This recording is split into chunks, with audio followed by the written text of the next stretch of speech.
Nosotros somos el equipo 4 y les vamos a presentar la antigua Roma y su arquitectura. En las generalidades de Roma, este se dividió en 3 etapas, en las cuales se dieron la fusión de la belleza griega, la grandiosidad y el orden corintio, así como el que se dio el apogeo monumental, estableciendo arcos, bóvedas, cúpulas, templos, plantas rectangulares y circulares, así como que se dieron numerosos arcos de triunfo, carreteras de piedra, puentes y acueductos. Este tuvo una religión muy diferente, pues se basaba en la cultura griega. Se dio el emperador pontífice máximo y regulaba los aspectos más grandes. Tenían como fuente de inspiración a sus héroes griegos y obtuvieron libertad de creencias generando menos templos y obtuvieron diferentes y variadas obras arquitectónicas tanto religiosas como obras civiles, teniendo mucho más importancia.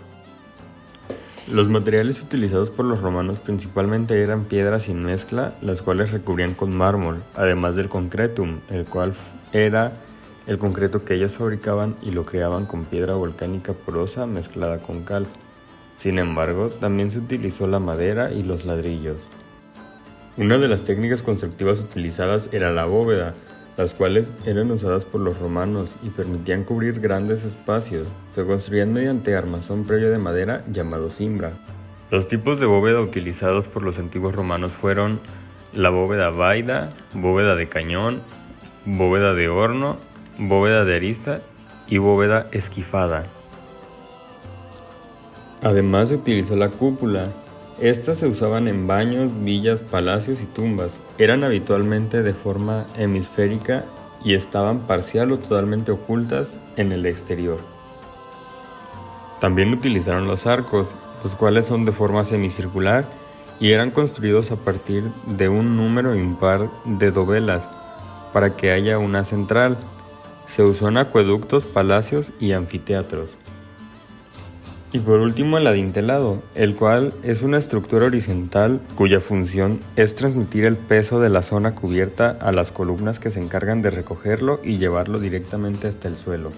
En los órdenes arquitectónicos, los romanos crearon 2, el toscano y el compuesto.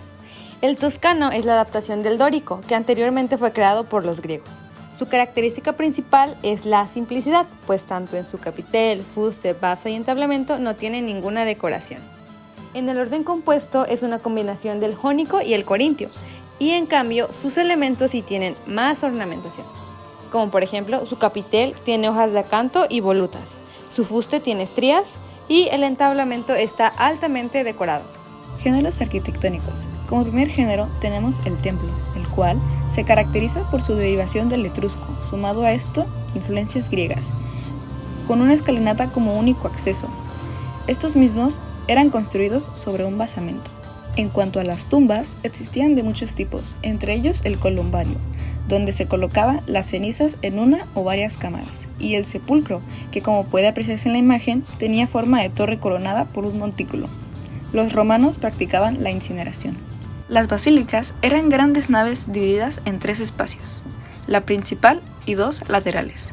Contaban con un ábside semicircular en la cabecera y su planta era rectangular. Estas no eran de uso religioso, sino político. Las termas eran los baños públicos, conocidos por ser puntos de reunión y convivencia.